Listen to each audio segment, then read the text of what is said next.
पंजाब की विजय, सिख साम्राज्य और एंग्लो सिख युद्ध।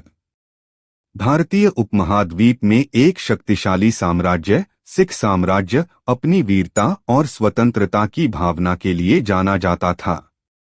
लेकिन 19वीं सदी में ब्रिटिश साम्राज्य की विस्तारवादी नीति ने सिखों की स्वतंत्रता को खतरे में डाल दिया। ब्रिटिश साम्राज्य ने पंजाब पर कब्जा करने के लिए कई लड़ाइयां लड़ी और राजनयिक कदम उठाए।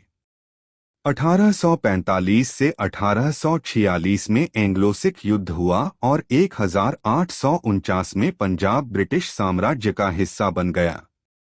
इससे भारतीय इतिहास बदल गया। सिख साम्राज्य की स्वतंत्रता खत्म हुई और ब्रिटिश साम्राज्य बढ़ गया। आइए इसे और विस्तार से समझने की कोशिश करें। सिखों के अधीन पंजाब का एकीकरण। बंदा बहादुर का विद्रोह मुगल बादशाह बहादुर शाह के शासनकाल में हुआ था, जब गुरु गोबिंद सिंह की मृत्यु के बाद बंदा बहादुर के नेतृत्व में सिखों ने मुगलों के खिलाफ विद्रोह किया था। इस विद्रोह के दौरान सिखों ने अपनी शक्ति और संगठन को मजबूत किया।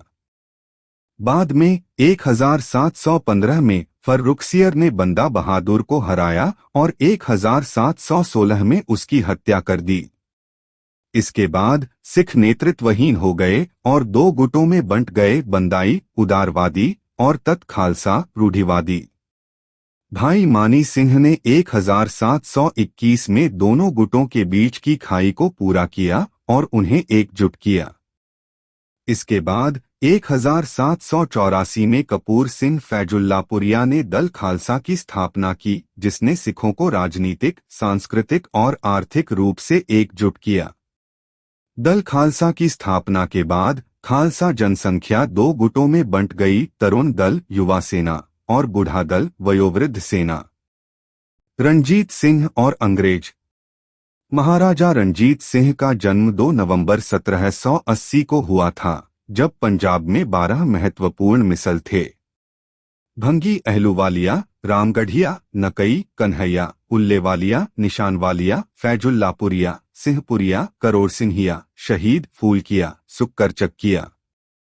गुरुमट्टा संघ एक मिसल की केंद्र सरकार का आधार था, जो मुख्य रूप से एक राजनीतिक, सामाजिक और आर्थिक प्रणाली थी। सुखरचकिया मिसल के नेता महान सिंह रणजीत सिंह के पिता थे। रणजीत सिंह ने एक क्रूर, खून और लोहा नीति विकसित की, जिससे वह मध्य पंजाब में एक राज्य बनाने में सफल रहे। अफगानिस्तान के शासक ज़मान शाह ने 1799 में रणजीत सिंह को लाहौर का गवर्नर नियुक्त किया। 1805 में जम्मू और अमृतसर के अधिग्रहण के बाद रणजीत सिंह पंजाब के राजनीतिक केंद्र लाहौर और धार्मिक केंद्र अमृतसर का शासक बन गया। उन्होंने डोगरा और नेपाली लोगों के साथ अच्छे संबंध बनाए रखे और उन्हें अपनी सेना में शामिल किया। अमृतसर की संधि 1809 ने रणजीत सिंह की सिख आबादी पर अपनी शक्ति का विस्तार करने की इच्छा को नकार दिया, जिसने उनके क्षेत्र और कंपनी के बीच सतलुज नदी को सीमा के रूप में मान्यता दी। त्रिपक्षीय संधि। राजनीतिक दबाव ने रणजीत सिंह को जून 1838 में अंग्रेजों के साथ त्रिपक्षीय संधि पर हस्ताक्षर करने के लिए मजबूर किया, लेकिन उन्होंने अफगान अमीर दोस्त मोहम्मद पर हमला करने के लिए अपने क्षेत्र से ब्रिटिश सेना को गुजरने की अनुमति देने से इनकार कर दिया। रणजीत सिंह की मृत्यु के बाद उनके छोटे बेटे दलीप सिंह को महाराजा बनाया गया, हीरा सिंह डोगरा को वजीर और रानी जिंदान को रीजेंट बनाया गया। बाद में हीरा सिंह की हत्या कर दी गई और रानी जिंदान के प्रेमी लाल सिंह वजीर बन गए। पहला एंग्लो सिख युद्ध 1845 से 46। महाराजा रणजीत सिंह की मृत्यु के बाद लाहौर राज्य में अराजकता फैल गई, जिससे सिख सेना को सतलुज नदी पार करने का बहाना मिल गया। इसी समय ब्रिटिश सैनिकों की बढ़ती तैनाती ने सिख साम्राज्य को खतरे में डाल दिया, जिससे पहला एंग्लो सिख युद्ध शुरू हुआ। इस युद्ध के परिणामस्वरूप सिख सेना ने ब्रिटिश सेना के खिलाफ कई लड़ाइयां लड़ी, लेकिन उन्हें लगातार हार का सामना करना पड़ा। अंततः लाहौर 1846 में बिना लड़े ही ब्रिटिशों के हाथों में चला गया। इसके बाद लाहौर की संधि 1846 पर हस्ताक्षर हुए, जिसमें सिखों को जम्मू कश्मीर और पश्चिमी पंजाब के कुछ हिस्सों को ब्रिटिश ईस्ट इंडिया कंपनी को सौंपने के लिए मजबूर किया गया था। इसके अलावा ब्रिटिशों ने लाहौर में एक रेजिडेंट नियुक्त किया और सिख सेना की ताकत कम कर दी।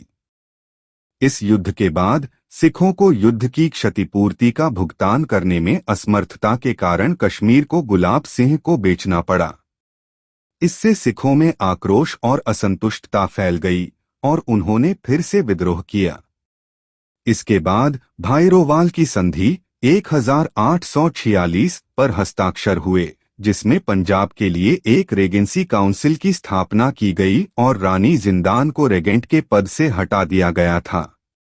इस काउंसिल की अध्यक्षता अंग्रेजी रेजिडेंट हेनरी लॉरेंस ने की थी। दूसरा एंग्लो सिख युद्ध 1848 से 49। दूसरा एंग्लो सिख युद्ध सिख साम्राज्य और ब्रिटिश ईस्ट इंडिया कंपनी के बीच एक महत्वपूर्ण संघर्ष था। इस युद्ध के कारणों में लाहौर और भाईरोवाल की संधियों की अपमानजनक शर्तें, पहले एंग्लो सिख युद्ध में हार और रानी जिंदान के साथ अमानवीय व्यवहार शामिल थे। मुल्तान के गवर्नर मुलराज ने अपनी जगह लेने के विरोध में विद्रोह किया और 2 अंग्रेजी अधिकारियों की हत्या कर दी। इस युद्ध के दौरान लॉर्ड डलहौजी ने पंजाब पर पूरी तरह से कब्जा करने का बहाना मिल गया था। उन्होंने पंजाब पर हमला किया और सर ह्यू गॉफ के नेतृत्व में रामनगर, चिल्हनवाला और गुजरात की लड़ाइयों में ब्रिटिश सेना को जीत दिलाई।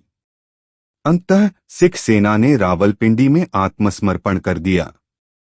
लॉर्ड डलहौजी ने पंजाब के प्रशासन के लिए एक 3 सदस्यीय बोर्ड की स्थापना की, जिसमें लॉरेंस भाइयों हेनरी और जॉन और चार्ल्स मैंसल शामिल थे।